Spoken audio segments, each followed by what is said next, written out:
तो हमारे सामने डिज्नी वाले मार्वल के स्ट्रॉन्गेस्ट कैरेक्टर के नाम पे किसी को भी खड़ा कर दे, लेकिन हमारे लिए तो अभी तक थॉर ओडिनसन ही एवेंजर्स में से सबसे ज़्यादा पावरफुल कैरेक्टर है। और बच्चों बच्चों को पता है ही कि डीसी के एक्सटेंडेड यूनिवर्स में सबसे ज़्यादा स्ट्रॉन्गेस्ट कैरेक्टर कौन है, आई मीन जस्टिस लीग के अंदर। तो है guys, welcome to another video.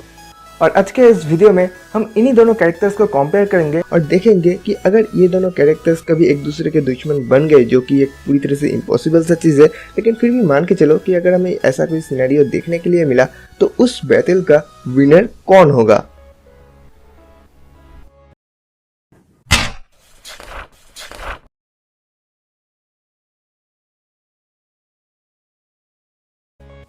तो हम दोनों कैरेक्टर्स को ही उनके origin, strength, durability, experience, speed और उन्हीं के साथ कुछ कॉमन एबिलिटीज़ जैसे कि एनर्जी प्रोजेक्शन और फाइटिंग स्किल्स के बेसिस पर देखेंगे कि किसका पल्ला ज़्यादा भारी है। और ये पूरा चीज़ हम उनके ग्रेटेस्ट फीट्स को ध्यान में रखते हुए ही करेंगे, जिसके वजह से हम आसानी से ही एक कंक्लूजन में आ पाएंगे, जिससे हमें ये समझने में काफ़ी ज़्यादा मदद मिलेगी कि अगर इन दोनों के बीच कोई फाइट हुआ तो किसके पास कितना जीतने का चांस है।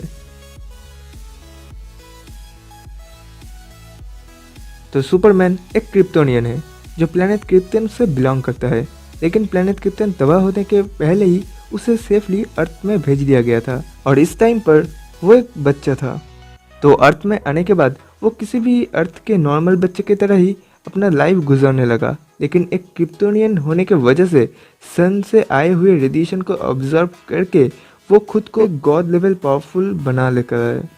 और दूसरी तरफ थॉर लिटरली एक गॉड है according to Norse mythology and Marvel. वो ऑल फादर ओडिन का खुद का बेटा गॉड ऑफ थंडर है, जिसका पावर का सोर्स वो खुद ही है, लेकिन वो फिर भी एक वेपन को अपने पास रखना प्रेफर करता है ताकि वो अपने पावर्स को अच्छे से चैनलाइज कर सके।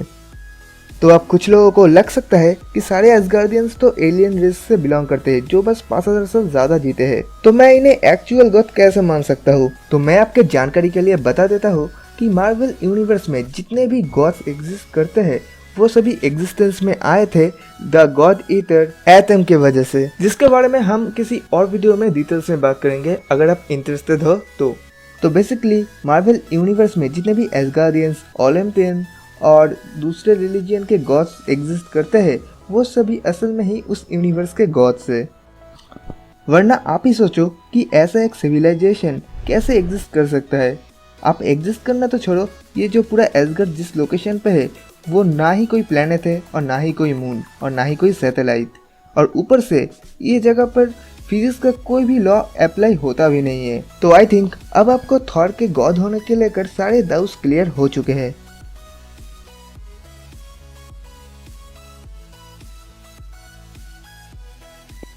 तो हमने अभी तक सुपरमैन को जनरल जॉर्ड की गर्दन तोड़ते हुए, बैटमैन के साथ एक इंटेंस फाइट होने के बाद डूम्सडे को कड़ी टक्कर देते हुए and most importantly justice league को उसने पूरा अकेले ही नॉकआउट कर दिया था। और उसके बाद ब्लैक सूट में आने के बाद उसने स्टेपेनवुल्फ का भी काफ़ी खराब हालत कर दिया था, लेकिन ये सब करते हुए भी उसने अभी तक अपना फुल स्ट्रेंथ अनलीश नहीं किया था। तो अब बात कर लेते हैं थॉर के बारे में। तो हमने थॉर को हल्क से फाइट करते हुए देखा है, जहाँ वो शायद जीत भी जाता अगर ग्रैंड मास्टर ने वहाँ चीटिंग ना की होती तो। और उसके बाद हमने उसे पूरे नेदरवेलियर के सिस्टम को अपने रॉ स्ट्रेंथ को यूज करते हुए चलाते हुए देख चुके हैं, लेकिन इसके बाद भी शायद ही हमें उसके पूरे स्ट्रेंथ का कुछ पार्ट भी देखने के लिए मिला होगा। तो इस बात से हम इस बात को कंसिडर कर सकते हैं कि स्ट्रेंथ के मामले में सुपरमैन और थॉर दोनों ही लगभग सेम पोजिशन होल्ड करते हैं।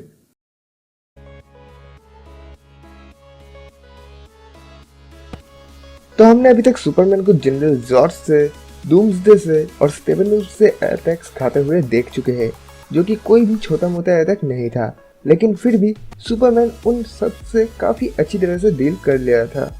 लेकिन इस मामले में थॉर एक अलग ही लेवल में है, क्योंकि थॉर हल्क से मार खाने के कुछ टाइम बाद ही हेला से काफ़ी बुरी तरह से फाइट करता है, और जिसके बाद थैनोस के पावर स्टोन के अटैक को भी खुद फुल स्पीड में रिपेयर कर लेता है, और उसके बाद थैनोस तो उसके पूरे शिप को ही उड़ा देता है, लेकिन फिर भी वो बंदा स्पेस में भी सरवाइव कर लेता है। और अगर ये सब भी आपको कम लगता है तो थॉर इसी सीन के कुछ देर बाद ही नेदरफिलियन में जाके न्यूटन स्टार के हीट के सामने खड़ा हो जाता है और ये हीट इतना ज़्यादा होता है कि उरू मेटल भी इससे पिघलने लगता है। तो आप समझ ही सकते हो कि थॉर का ड्यूरेबिलिटी कितना ज़्यादा है।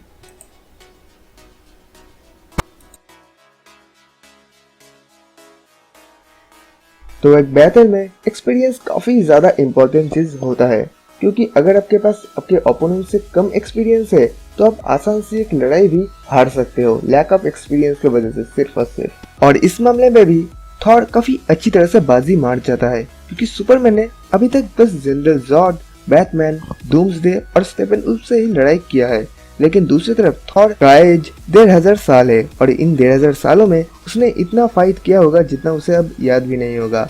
तो ऑब्वियसली थॉर का बैटल एक्सपीरियंस सुपरमैन से काफी ही ज्यादा है।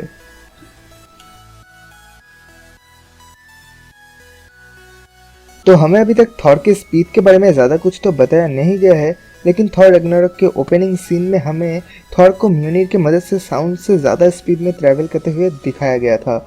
ये जो आप स्क्रीन में देख रहे हो ये एक सोनिक बूम है और ये तभी क्रिएट होता है जब कोई चीज साउंड से ज्यादा स्पीड में ट्रैवल करता है। वैसे Thor the dark world movie में हमने म्योनिर को अर्थ से स्पेस में और स्पेस से अर्थ में कुछ ही सेकंड में जाते हुए देखा था, लेकिन इस चीज़ को हम कंसिडर नहीं कर सकते हैं थॉर की स्पीड के हिसाब से, क्योंकि उस समय थॉर म्योनिर के साथ प्रेजेंट नहीं था।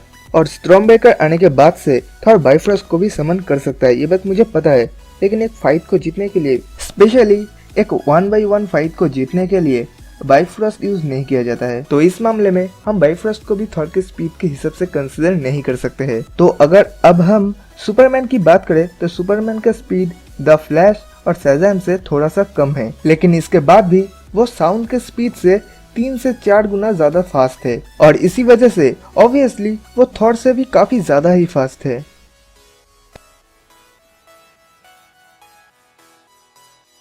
तो अगर हम एनर्जी प्रोजेक्शन की बात करें तो सुपरमैन के पास उसका हिट विजन है और दूसरे तरफ थॉर के पास उसका लाइटनिंग पावर्स है, जो कि सुपरमैन के ऊपर थोड़ा ज्यादा भारी पड़ेगा क्योंकि वो मैजिक रिलेटेड है। और आपको तो पता होगा ही कि सुपरमैन के सबसे बड़े वीकनेसेस में से मैजिक एक है।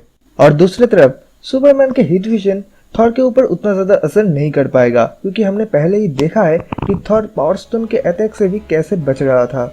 तो सुपरमैन के हिट विजन से उसे ज्यादा कुछ नहीं होना चाहिए।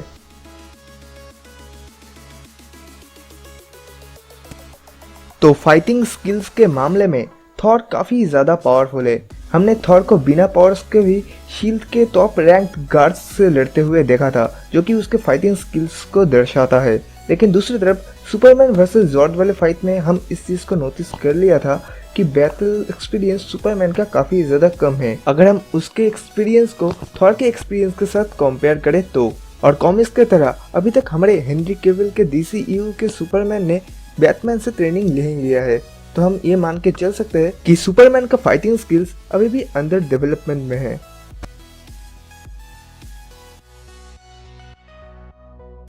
तो अभी तक आप समझ ही गए होंगे कि हमारे इस कंपैरिजन में थॉर को ही ज्यादा पॉइंट्स मिले हैं, तो थॉर का ही जीतने का चांस इस फाइट में ज्यादा है। तो गाइज ये था मेरा सुपरमैन वर्सेस थॉर के ऊपर ओपिनियन। वैसे आपको क्या लगता है कि इस फाइट का विनर कौन होगा, वो आप हमें नीचे कमेंट्स में जरूर बता सकते हो। और अगर आपको लगता है कि मैंने किसी पॉइंट को मिस कर दिया है तो आप वो भी कमेंट के थ्रू मुझे बता सकते हो। तो अगर आपको मेरा ये वीडियो अच्छा लगा हो तो वीडियो को एक लाइक कर दो और ऐसे ही और भी कई सारे वीडियोस को देखने के लिए चैनल को सब्सक्राइब कर लो। और अगर सब्सक्राइब कर ही रहे हो तो पास पड़े हुए बेल आइकन को भी एक्टिवेट कर दो। और हमने हाल ही में ही हमारे डिस्कॉर्ड सर्वर को लॉन्च किया है, तो चाहो तो डिस्कॉर्ड सर्वर भी ज्वाइन कर सकते हो। तो मिलते हैं हमारे नेक्स्ट वीडियो में। तो अगर आप मुझसे कांटेक्ट करना चाहते हो तो नीचे दिए हुए लिंक्स में से आप कोई भी सोशल मीडिया के थ्रू मुझसे कांटेक्ट कर सकते हो। Bye bye.